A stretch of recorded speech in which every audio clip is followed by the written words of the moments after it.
Drama serial Chaalbaaz की next आने वाली एपिसोड में आप देखेंगे कि इधर आयजा भागकर फौरन से बाहर जाएगी और जैसे ही देखेगी कि पेपर्स तो रूहान के हाथ लग रहे हैं तो एकदम से घबरा जाएगी। उसे कुछ समझ नहीं आएगा, लेकिन वो रूहान को चकमा देगी और कहेगी जाओ तुम्हें अंदर तायाजान बुला रहे हैं और दिखाओ ये मुझे मेरी दोस्त के कुछ अच्छे डॉक्यूमेंट्स आने थे बस यूनिवर्सिटीज़ के, बस वही होंगे ये, मैंने उसे अपने घर का एड्रेस दे दिया था, असल में वो यहाँ से घर शिफ्ट कर गई है। जिस पर रूहान वो पेपर्स दे देता है आयजा को और आयजा के सुख का सांस लेती है। उधर आप देखेंगे कि जब आयजा हॉस्पिटल जाती है और अपनी माँ से कहती है कि वो पेपर्स तो मुझ तक पहुँच गए हैं, जिस पर वो कहती है कि डिवोर्स के ही पेपर हैं। वो कहती है अभी मैंने खोल कर नहीं देखे हैं। इतने में शयान का फ़ोन आ जाएगा और वो कहेगा कैसा लगा आपको मेरा मजाक, इतनी आसानी से थोड़ी मैं आपको डिवोर्स के पेपर भिजवा दूंगा, एक बार तो आपको मुझसे मिलना ही होगा। उधर आप देखेंगे कि आशिर बहुत ज़्यादा थक जाएगा। जैसे ही वो घर आएगा तो रूहान कहेगा कि भाई अगर आप कहें तो मैं चला जाता हूँ। आप जिस पर असद कहेगा नहीं,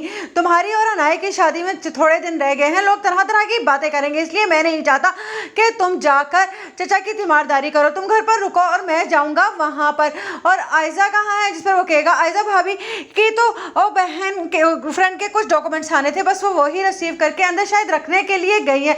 जब ये बात असद उससे पूछेगा तो वो घबरा जाएगी और कहेगी कि हाँ बस कुछ था ज़रूरी, चलिए ना देर हो रही है। उधर सब हमारा इंतज़ार कर रहे होंगे अम्मी, क्योंकि सुबह से अब्बू ने कुछ नहीं खाया और उनको और सूप भी मैंने उनके लिए बना लिया है। इधर आप देखेंगे कि जब अनाया की बहन आयजा उसको कहती है कि तुम्हें डिवोर्स तो मिल गई है लेकिन अब खामोश रहना, अब तुम्हारी ज़िंदगी का फैसला तुम्हारे हाथों से निकल कर मेरे हाथों में आ चुका है। जिस पर अनाया कहती है ये सब कुछ भी आप ही का किया धरा है। जिस पर आयजा कहती है बार बार मुझे इल्ज़ाम देना बंद करो और अब्बू की हालत की जिम्मेदार भी तुम हो। तुम क्या चाहती हो कि वो ठीक होने से पहले ही कब्र में जा सोए?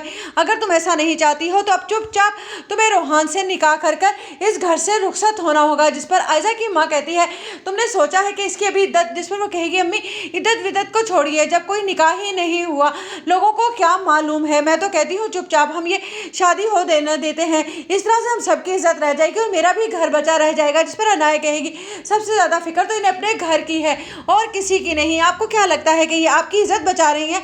ये सिर्फ और सिर्फ अपना घर बचा रही हैं। जिस पर अनाया